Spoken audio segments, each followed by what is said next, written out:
Hello, Candace. Hello, Amanda. How are you? I said I was ready, but I was not. Already feel like crying? Yeah, no. You're not ready? No, I'm good. We're going to kick straight off with a question of the day today.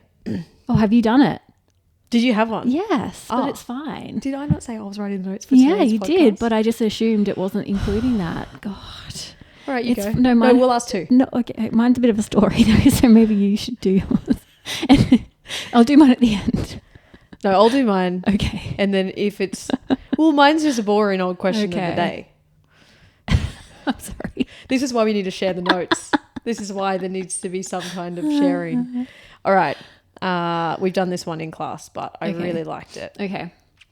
You can only wear one pair of shoes for the rest of your life. What are you choosing? Oh, easy Birkenstocks. See? My question sucks. Boring. Same. Okay, moving on. Your question with your story. With my story. Well, I feel like it's going to be shit. Anyway, so Josh and I were in the car yesterday. So we have this security system at home. So when someone comes to our house, it like rings and we can see them on the camera. We were waiting for a delivery of some building materials for a job, and the ringer started going, and we were in the car, and I was like, oh shit, that might be the guy. Like, jump on and tell him just to leave it wherever. Opened up the camera, and it was someone from the council, and we were like, oh, weird. So we were talking to him through the speaker. We were like, oh, hey mate, like, what's going on? Someone has complained that we leave our bins out. You're that neighbour. I'm that neighbour. Oh, wow. Someone went out of their way And then someone from the to council. call the council. Yes. Maybe there's been multiple complaints. I don't know. Okay, what's your question? I know your answer, but tell me about your bins. So you want to know how long I leave my bins out for? I like it when ours go out the night before. Like at a time, or it doesn't matter. Well, it always sort of works out around the same time because we take the dog for a walk. We take the dog for a walk whenever we're all together. But Thursday night we take the dog for a walk pretty much after Jordo gets home, around sort of 5:15. And then I take the dog inside. Jordo takes the bins out with Callie. So the bins are out the night before. Don't know what time they get emptied in the morning. But then they'll come in at some point on that day, like after they've been emptied. Yeah. How long do yours stay out? The last 3 years, probably. Oh, yours just stay out on the lawn. Yeah, fuck yeah. I'm with your neighbour. Oh, fuck you guys. You leave your bins on the... Yeah. That's not your property, bro. That's like... I don't care. That's the nature strip. No, I would never complain about that. I just feel like, okay, this is my firstly, I'm lazy. That's my first reason. That's a lot of extra walking you have to do to go to... We live in, though. Yeah, that's true. But there's nowhere to put them also because our house is a construction site. So has that at the only front. been since you've been Since we've renovating? knocked it down, yeah, Okay. yeah. Because there's nowhere to put them yet because we Yeah. don't have, I mean, it's just dirt. I Yeah. don't know. So Yeah. I just don't bother. So they now live out the front. We're those guys. You're proper those guys. Yeah. On the... Someone called the fucking council Like, I would never go about to that. my bins. Every time I see a neighbour, I'm like, hi. Hello. I would never go to that extreme, but... You definitely talk about us. Oh, yeah. Yeah. I'd be like, God, You're so lazy. just Finish your house already. Just put your bins in. Just put your bins in behind your fence. That's funny. All right, you ready? Yep. We're going straight in. So today we are going to talk about something that has been going on in the background for you for some time. When I say background, foreground for you, but background for people who come to this gym mostly and who would listen to this podcast. You have recently been diagnosed with what I am of the understanding is neurodiversity. Correct. What is it? Yes. Well, recently, but not recently. Do you want me to tell the whole story? Yeah. Yeah. So as a kid, when I was 6 years old, I was diagnosed with ADHD for the first time. So that, and then that was like a whole thing back then. I was really naughty as a kid. Difficult, my parents called me. From that age or earlier? From earlier, yeah. They just said that I was really hard to entertain. Like, they just could never keep me happy, I guess. I was always wanting like more. and was naughty, never listened to anything. And then when I got to school, I think that just got picked up by more people, like teachers and stuff. And I was the first kid, so I guess my parents didn't really know any different when it's your first one. You don't have anything to compare it to. So I was diagnosed when I was 6, put on medication, taken off medication, saw a bunch of like psychiatrists and psychologists, and like that went on for a period of time as a kid. And then what happened with that? And then, I think it was like behavior management, basically, like trying to make me into a good human. And sport was the thing that worked the most. So they came to the conclusion that I just needed to be really, really busy all of the time. So sport was the thing that my parents chose to do with that. And so I played a lot of sport, which I think helped me immensely, like pretty much controlled it until recent times. Did you know, so when you were diagnosed as a child, did you know that you were diagnosed as a child? I don't know if I remember it, like actually remember it, if I just remember the stories that people have told me. I'm not sure. I do vividly remember going to a psychologist quite a lot and being like, I am fucking crazy. Like, what kind of kid has to come to this place? But apart from that, not really. Yeah. I know that I was naughty. Well, I didn't feel like I was naughty, but I knew that there was problems. Yeah. Yeah. And then, so that was like, even though you were diagnosed back then, did you always know that you had it like throughout the years, or do you think you didn't? I don't think I did. I've always like shitty mental health has been a part of my story, I guess, forever, which knowing what I know now, I think I can attribute a lot to that, but it was never really an issue, I guess. I think I just learned how to manage it really well until, the last couple of years. And then when you say the last couple of years, did things like what got worse, or what did you notice over the last couple of years? I think like at the time, it's always hard to know at the time, like when you're going through it. But I think hurting my back was the first big thing. Like I said, exercise had always been something that had controlled it. Like it was like an outlet for me, I guess. So ADHD is a lack of dopamine. So people who have ADHD often engage in lots of different behaviors to get that dopamine hit. And that's why people with ADHD often are drug addicts, or they're addicted to lots of different things. Sex can be one of them, partying can be one, risk-taking behaviors, so like speeding or shoplifting. I'm just lucky that mine was exercise, I guess, but we all have a thing. Overeating is another one. Like eating and ADHD is a huge issue. So it's like extreme ways to get the same thing that people would just get from regular life, going for a walk. Yeah. So we need like a bigger thing to get that same hit. And so I think, like I said, exercise and sport was always that for me as a kid. I played everything all of the time. And then when I injured my back, I couldn't do that anymore. Like I could still train, but it wasn't high intensity for a really long time. It was just like a lot of boring like rehab stuff and a lot of downtime as well, because so much of my day was filled with training prior to that. So I think that was the first time, like as an adult, not the first time, but the biggest time as an adult that I had really been like, fuck, like I need help again. And it showed up mostly then as like depression. Like that was like you were depressed. Yeah, for sure. And then what did you do? Cried a lot. In your shower, into your pillow. Yeah, on my couch. I went and saw someone eventually. Took me a while. Like I said, like in hindsight, looking back, I'm like, oh, it was so obvious what was going on. But when you're in it, it's so hard to, I don't know. It's like really hard to know what's happening. I wonder if it's because it's like a slow change, slow burn. So you don't really notice until like hindsight when you look back. And it's almost like the straw that breaks the camel's back. Like things will build up and build up and build up, and then something will happen, which isn't even a big thing, but because it's been going on in the background for such a long time, like that can just be the thing that sets you off, even though it's nothing. Yeah. And then, is that when you were diagnosed? Yeah, as yes, I got another re-diagnosed. Yes, another diagnosis as an adult. So that was in, what year is it now? I think it was last year. I think March or April last year. Yeah. And because you were seeing someone for a while, and she didn't was it that she couldn't diagnose you? No, she did. So the first lady I saw diagnose me, it's a really complicated process, but to get medication, so to get medication help, you need to see a psychiatrist essentially. The wait list for that can be years sometimes. So I saw her first because I was like, I need help now. Saw her while I was waiting to get into a psychiatrist so I could get medicated again. Yeah. Yeah.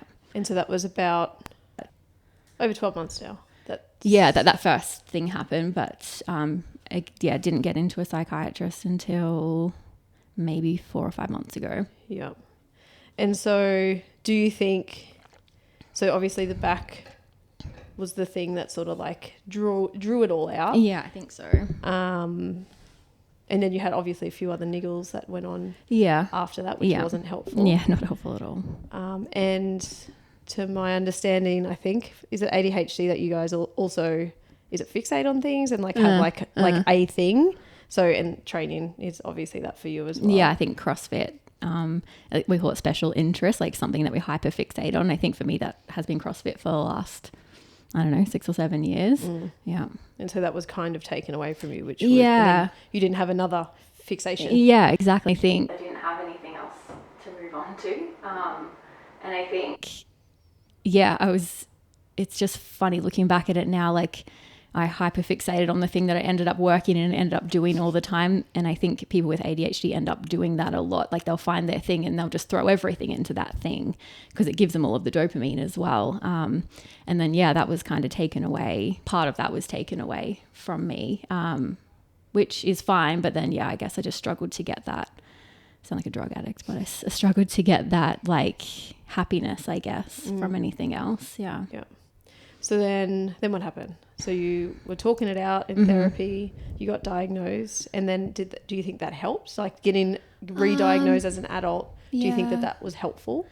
Yes, I think it comes with a lot of mixed feelings. Like I think, a lot of like relief I think was definitely one, because I was like, fuck, I hope there's not something else that I have to add to the list. Like I hope this is it. But then I think there's a whole lot of like shame is definitely one of them. Like feeling quite, I'm not going to cry. I'm not going to do it.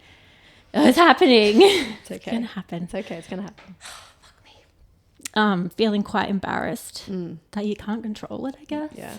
Like shame because you feel like you don't want that to be a part of who you are, but it's something that you can't control. Yeah, I can't do anything about it. Yeah. And do you think when you were a child and you were first diagnosed and you had like not necessarily the words, but you went and saw someone, you said the words before, like, you're like, fuck, I'm crazy. Do you think that's where it might have started as well? Like, yeah, I think that's definitely part of it. I think some of it is to do with the narrative around the neurodiversity stuff at the moment. Like, and I know no one means this, but when I tell someone or when someone finds out, their first response is like, but you seem so normal, or that's ridiculous. Really? Yeah. And I know they mean well, and I know they don't mean that, but I'm like, fuck you. Like you don't know. No. The other thing that people say is, oh, fuck, everyone's diagnosed with that now. And yes, correct. Because we're finally getting research into women with ADHD. Like it's not a new thing. It's just something, I could start ranting, but it's just something that has not been diagnosed much before. Particularly like me to get a diagnosis as a girl in the 90s, unheard of. Like there were no girls with ADHD being diagnosed back then. It's now being talked about. So all those girls that were missed back then are now getting diagnosed as adults. And I guess it's dealing with a bit of like grief of like what could have been if we were treated for all of those years, or if, you know, our needs were met for all of that time. Like how different would our lives be, or how much better would our mental health be? I think there's a lot of that that goes into it as well. And then the other thing that people say is like, oh yeah, I have a bit of that too, or like I do that too. And again, I know that it's meaning well and trying to relate, but yeah, I just find that hard to, deal with, I guess. Yeah. And especially, I think, because it's recent for you, and like you said, it's being talked about more and more at the moment. So I think people see like it's very much prominent on social media at the moment. Yeah, yeah. So people see a trait from that, like one trait, and then they're like, that's me. I got it. But Yeah. for a lot, like, and like it's a spectrum as well, right? Is it? Yeah, you've either got it or you don't. Like, yes. But like severities or not really? Yeah, yes. Kind of. I get, yeah. Everyone just has a different experience of it, I guess. But the criteria is very black and white to get diagnosed. So people that see one thing and they're like, I have it, it's likely that they don't have it, is what you're saying, rather than they might have it a little bit. It's not like that. Yeah, and I guess some of the symptoms of it, so there's different categories for the symptoms. You need to have a certain number of symptoms from a certain number of categories to pass the test. But yeah, it's stuff that like one-offs, everyone would have something from it, I guess. But I think the difference is like, is it ruining your life currently? Like if it's not, then you probably don't have it. If it is, maybe you should go and get checked. Yeah. Yeah. Do you think people get the wrong idea about what goes on inside of your brain?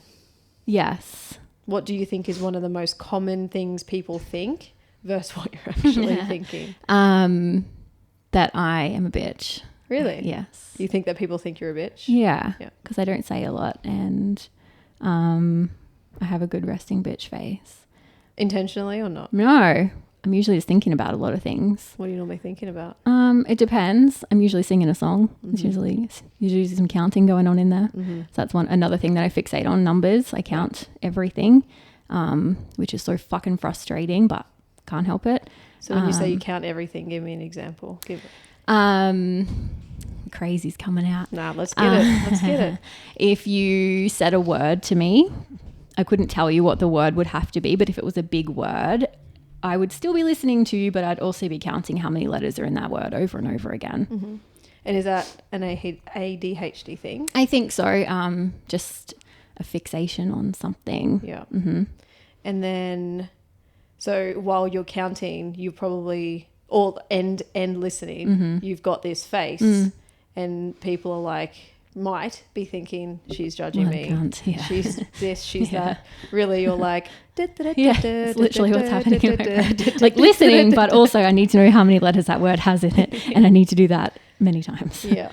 I find just from learning more about you and what's going on in your brain, and witnessing how people perceive what's going on in your brain, I think people think you're a lot more, like, you're very analytical, but like, people think that you're analyzing more than you actually are. Yeah. Like in the gym all the time. Like I think you do. I think you do it well. Yeah. But I think people think you're watching them more than you are. Yeah, probably.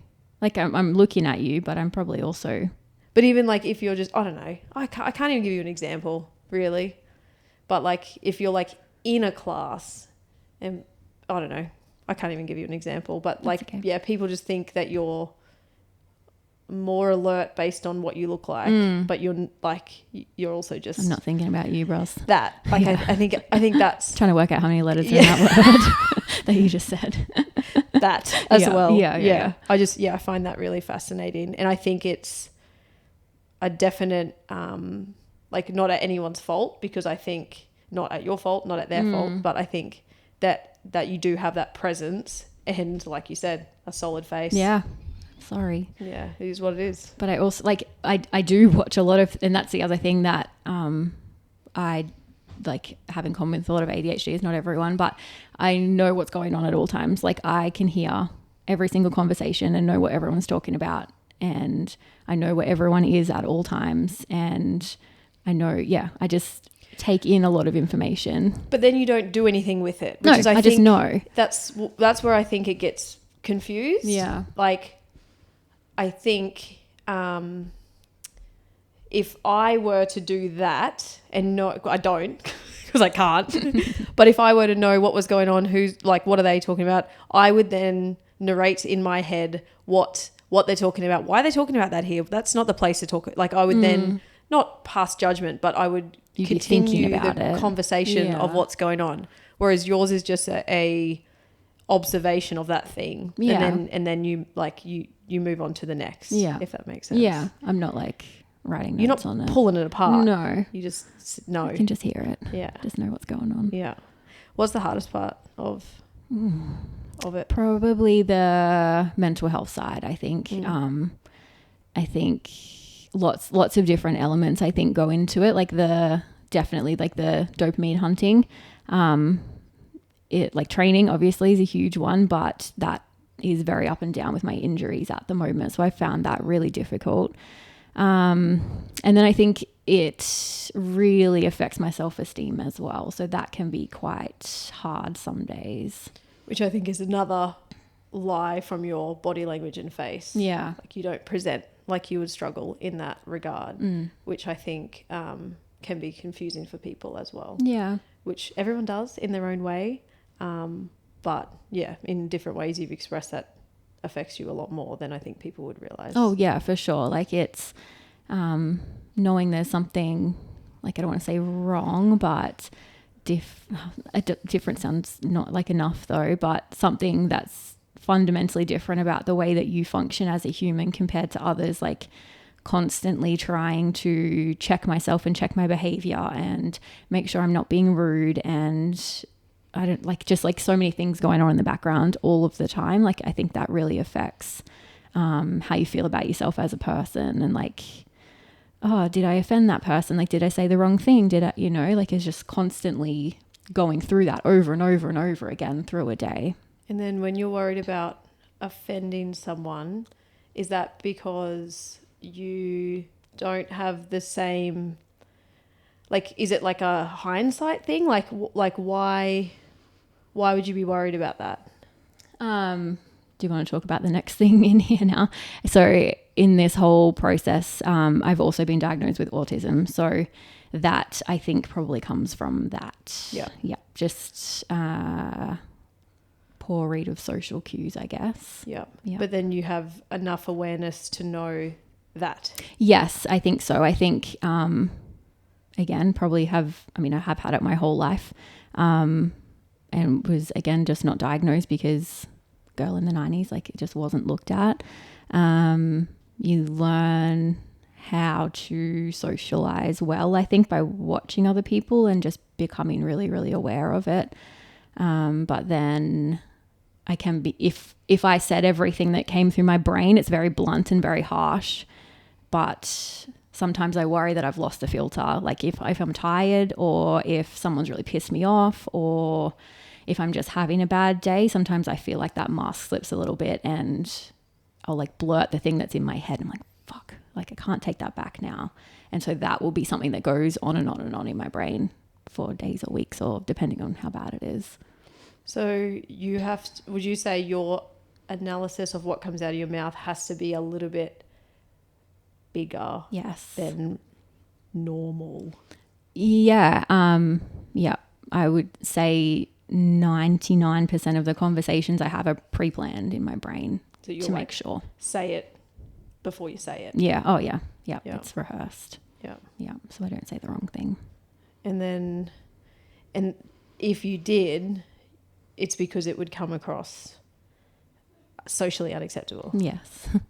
And that's just a wiring of autism? Yeah. Just, yeah.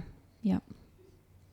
Just saying it as it is, as we see it, I guess, which doesn't take into account other people's feelings or the context of the situation, or like maybe the social setting that you're in. I find it really interesting with you that it doesn't take into consideration other people's feelings, but then you can feel so deeply about how you can make someone feel by accident. That's interesting. I think because it's happened a lot in the past, I think that I'm just very aware of it now, that I have to be careful. Yeah. What's the hardest part about that side of it? Or is it just all linked all together? Yeah, I think a lot of it is just like my brain never stops, like constantly thinking about all of those things we spoke about. Yeah, from the second I wake up to the second I go to sleep, it's just singing a song, counting letters, oh, I pissed her off. What did I say wrong there? Oh, she didn't look at me properly. Like, did I make too much eye contact? Just all day long. Yeah. Yeah. And training is like the only reprieve I get from that.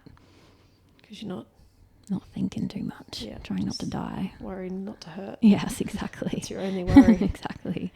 And what would you say, is there something that you want people to understand more or help them understand about these two conditions specifically? Like, is there, like, whether it's for you specifically or just generally, is there anything you would want people to understand or be more aware of or something? I think it's probably just like the commentary that goes along with it. So like I was saying before, saying stuff like, oh, everyone's got that these days. Like that kind of stuff is firstly really hurtful for someone who's going through it. And secondly, yes, because we finally have research, like there's just so many people, women in particular, who haven't had the opportunity to be diagnosed because we were always like, no, that's something that boys have. Like you're just emotional, whatever it is.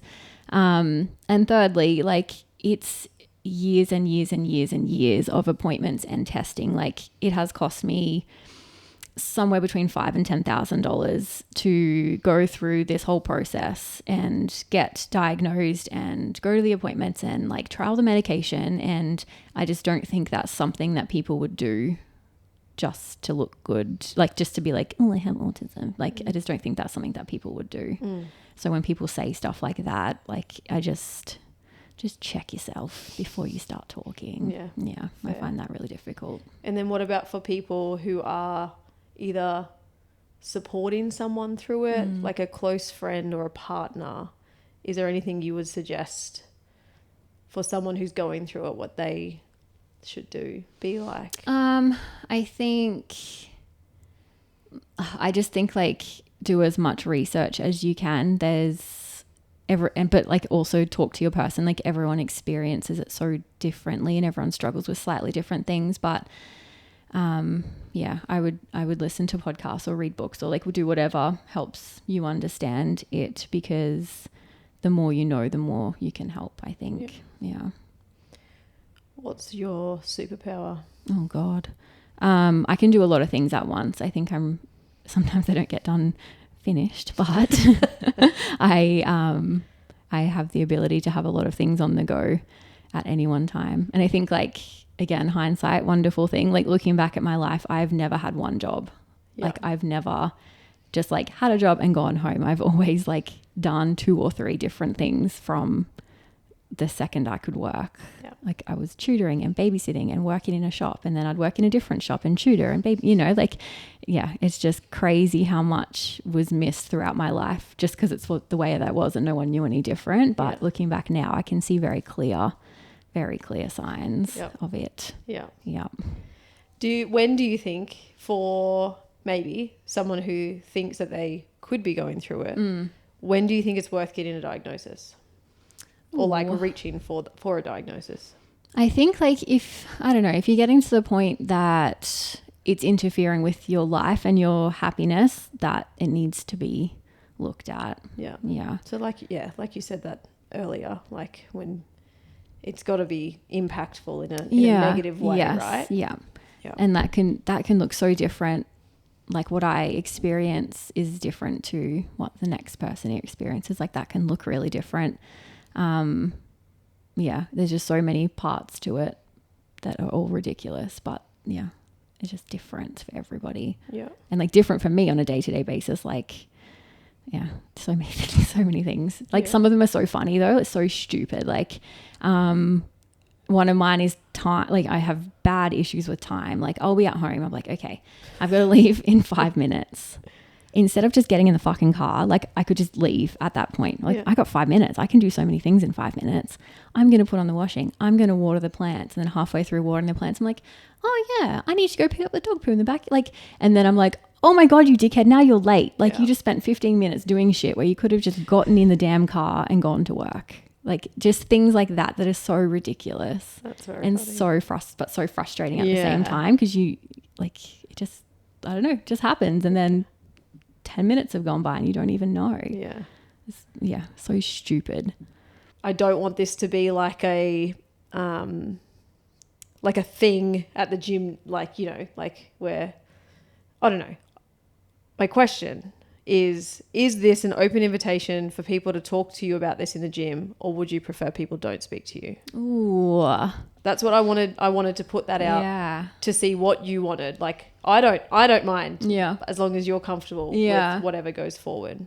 What do you want? Like, not this week, maybe. It's been a bad week. But like, generally happy to talk about it. I guess I am very conscious though of, I don't know how to say this well, conscious of it, people falling back on this as their identity, I guess. Like, you don't want it to define who you are. Yeah. And I think, it's really easy to pass off shitty behavior as your diagnosis, which sometimes is very hard to control, but I don't ever want that to be something that people do, particularly around here, because I don't know, I just don't like that. You know, when people, I'm just trying to think of an example. When I was working in physio and I was seeing pain patients and they would join like a support group, and then their whole life became about being a pain patient, and everything they did revolved around pain and the victim mentality of that. I personally don't want to be like that, but I don't ever want to encourage that as well, because it's not who you are. Candace was an absolute bitch to me, but it's fine. Yeah, because she's going through that. Yes, exactly. Like, you know what's right and what's wrong. Yes, and I'm still responsible for my behavior. And, you know, need to be held accountable for that, I guess. But I just don't like that side of things. And sometimes I feel that's the way that social media leans a little bit as well. It's like, oh, cute. Like, I have ADHD. I can just be late for everything. Like, yes, I know it's difficult for you, and I really struggle with that as well. But that doesn't have to be who you are. You just have to recognize that it's an issue and put stuff in place to do better at that thing. Yeah. So yes, more than happy to talk about it, but I just never want the narrative to turn into that, I guess, if that makes sense. Yeah. Yeah. You don't want to be like defined as that or known purely for that or anything like that. Yeah. But would you say you have come around to it now? Like, it was a little bit... Depends on the day. I mean, you're talking about it on this. This is a big step. True. It's a big step. Yes and no. I still struggle a lot with it. I think... Yeah, I don't know why it feels so shameful, but that's like just like a big like emotion that comes up whenever I talk about it or whenever I think about it too much. Yeah, I don't know if that's just like conditioned, like I'm just conditioned to feel like that, or I don't know. So I don't know, like that level of acceptance isn't there yet, but I think it's getting better maybe. Yeah, I feel like. Well, I don't think you would have done this 6 months ago. So. No, that's true. I would have cried the whole time probably. Yeah. Just not showed up. Yeah, all that. Just quit my job, left the country. Leave altogether. Yeah. Do you have anything else you want to bring to light, talk about, let people know about with any? That's all my questions. Is there anything else you'd like to add to any of that? I think, like if we're talking about ADHD stuff, a couple of things that I know people in here have spoken to me about, sleep being one of them. So I guess some stuff that you should be focusing on if you're not already, like getting good sleep, I think is, I mean, everything we talk about, but is really important for it. Like your brain is already working so hard to just function. And then ADHD does make sleep pretty difficult, but it's just something that needs to be a priority, I think. Yeah. And I think people get stuck, again, because they're looking for happiness somewhere, scrolling on their phone. And that is a real issue, I think. It is, what's the word? Not discipline, but like, is that harder for people that with ADHD? Like, is it harder to like stop yourself from doing something? Yeah, I think. What's it called? It's a word. You just get stuck in things. Yeah. There is a word for it, but I can't remember what it is now. Yeah, it's hard to like turn away and turn off. Stop starting and like all of that. Yes. Yeah. Like stopping and starting activities is really tough. So we lose what's called executive function, which is like our big decision making control center in the brain that's like, start this thing, go do that, or stop this thing, go do that. Like that sometimes can get really difficult. And then that would be a pile on if you're tired, obviously. Yeah, like, yes, you haven't 100%. slept. And just like, I think just like everything feeds everything else. So I think sleep has to be a really, really, really big focus for people. And then obviously because of all the mental health downsides that come with having a spicy brain, like you need that sleep to keep you functioning well. Yeah. Even though it's something that can be really hard to do. Yeah. And I think exercise, like, so important, probably underrated in its level of importance. And I think high intensity training as well just turns your brain off for a second. Yeah, exactly. You can't think about anything else. Yeah. So I think that's really important to have just somewhere you can go every day and just be like free for an hour or whatever it is. Because it's probably the only time in the day that you're not doing all of those things in your head. Yeah, because you can't. Yeah. And I think for those people, like, you have to be training 5 or 6 days a week, even if it's, not 100% every day, obviously, but I just think it's really important to regulate all of that. Absolutely. Mm-hmm. That's very good. Mm. Anything else?